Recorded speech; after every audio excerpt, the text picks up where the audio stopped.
but he was, in many ways, kind of a common sense liberal. I mean, let's face it, in 1984, he promised to raise your taxes, which, Yep. and you could actually even make the argument for why he said that because of the way, well, back when deficits seemed to matter, they don't anymore. But back then we were alarmed by the fact there was a deficit. Now we just kind of, it's water off a duck's back now. Nobody really gives it a second thought, but that's what he thought needed to be done. And so he, I don't want to say it's old-fashioned because I don't know if it's ever been in fashion, but he just told the truth about what he would do if he was president. I would also pay him. Though. Yeah, I would pay him my highest compliment for a liberal.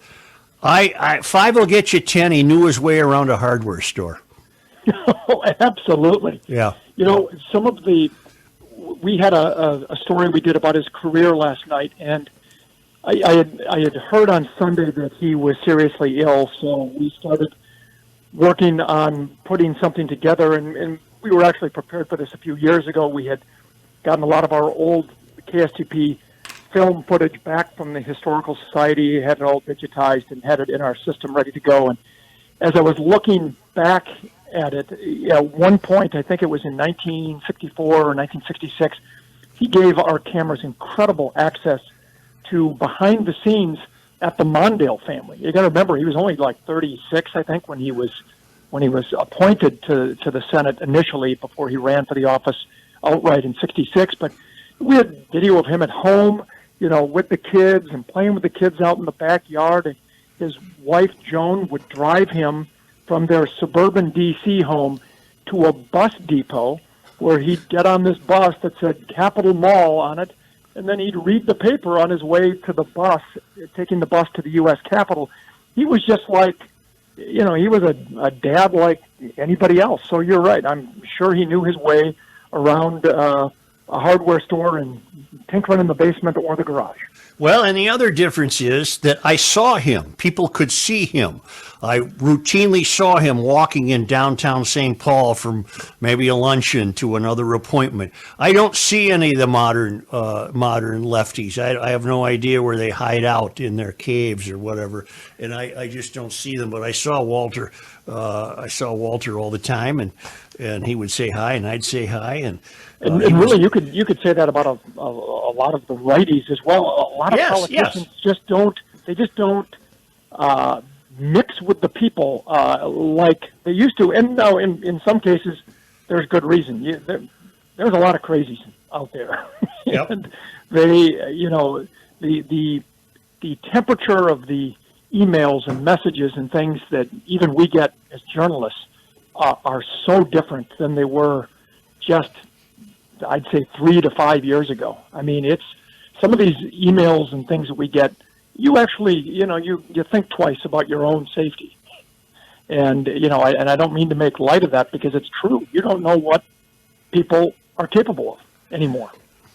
Do you think the typical high school student in Minnesota knows anything about Walter Mondale? I'm going to say they don't know a lot about Walter Mondale. Which is too bad. They should know a lot about Walter, especially in Minnesota. They should know about Walter Mondale and Hubert Humphrey.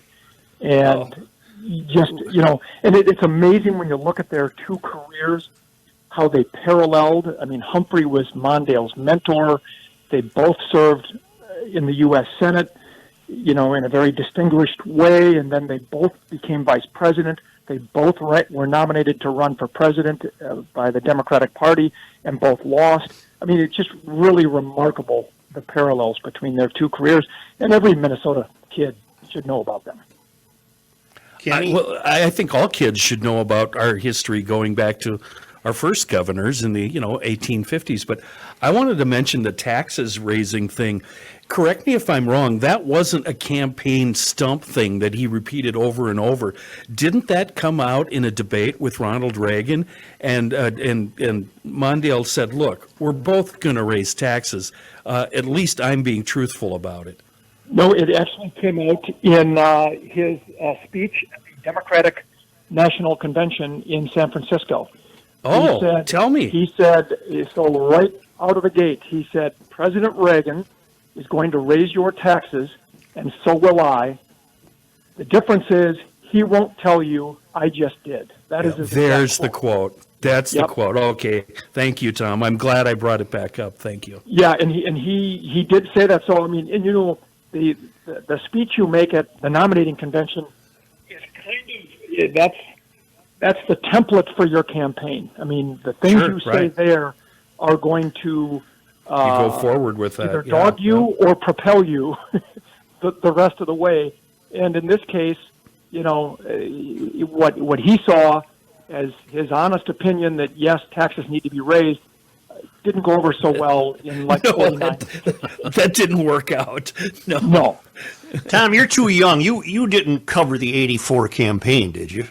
I did. You did? That was the very first campaign event, that presidential campaign event I covered was when Mondale and Geraldine Ferraro, you know, his female running mate, which was very groundbreaking, obviously, they went and campaigned in Elmore, Minnesota.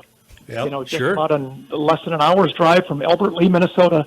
Back when I was the Albert Lee bureau chief for KAAL TV. I know, pretty lofty title.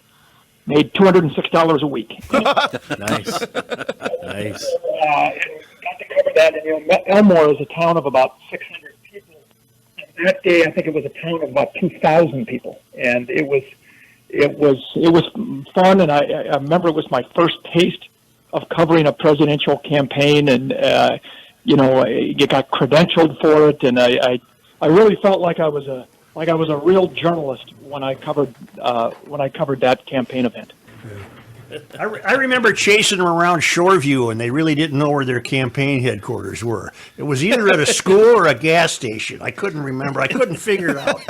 Oh, yeah, it was. You know, it was such a different time. We've got a couple of guys at work.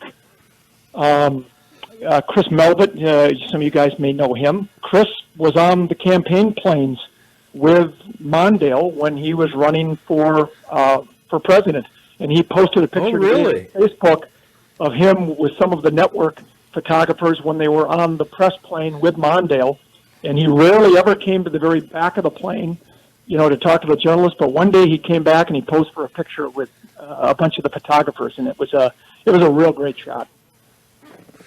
Well, he was a hell of a guy, Tom, and I appreciate you taking time to join us today. The irony, of course, is that he died in a week where every single bit of breath and attention is focused on the results of the Chauvin trial. And Yeah. I thought both papers, and I thought you guys did a good job in getting in the news of Walter's passing, but because it's an extraordinary, ironic time. Well, and we led with the story last night at both 9 and 10, and the interesting thing is, as I'm driving home from work last night about 10:30 or 11, I'm listening to CNN on my radio in the car, and they're talking about Derek Chauvin in Minnesota. They're talking about Daunte Wright in Minnesota, and then Walter Mondale in Minnesota. It was like I was listening to the local news, and it was CNN. Right. It's like all of a sudden, for better or for worse, we're like the center of the universe right now. Now, Walter's not a guy to lay in state out in Washington, is he? I mean, he'll probably just be buried here with the family plot or whatever. Yes, and there are going to be services, though, in both Minnesota and in Washington, D.C., but obviously due to the Chauvin trial and the verdict coming at some point, we don't know when, and then also the pandemic, those details are going to be announced a little bit later, and they'll be a little different than they ordinarily would, you know, given the situation, but we should know those details, I would think, in the next week or so.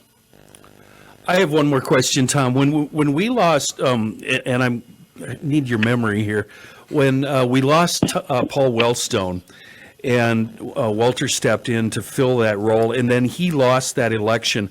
How big was the loss? I don't remember if it was close or if it was lopsided. Do you remember? Oh yeah, Norm, it was right? close. It was 3 or 4 points, so it was pretty close.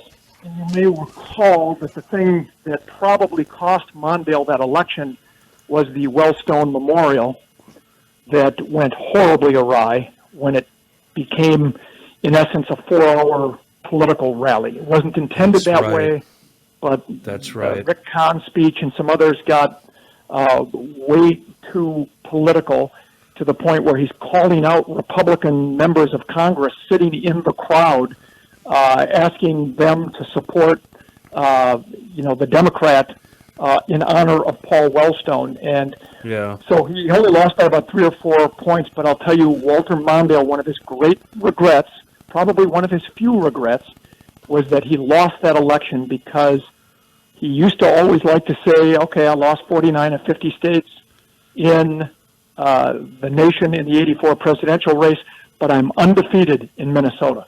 And then he Right. ended up losing his Yeah. last campaign in Minnesota, really through no fault of his own, but it was just a unique set of circumstances. But that did bother him that his streak was over.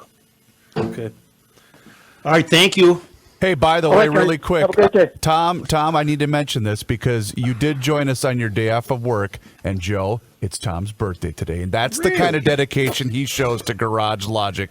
Probably Yeah. more so than the 4 of us. You actually. got something for him, like our warmest personal regards or Yeah, something? it's too bad we don't do birthday wishes. Otherwise, we, sorry, Tom. Can you get him a set of tires, some Chinese food?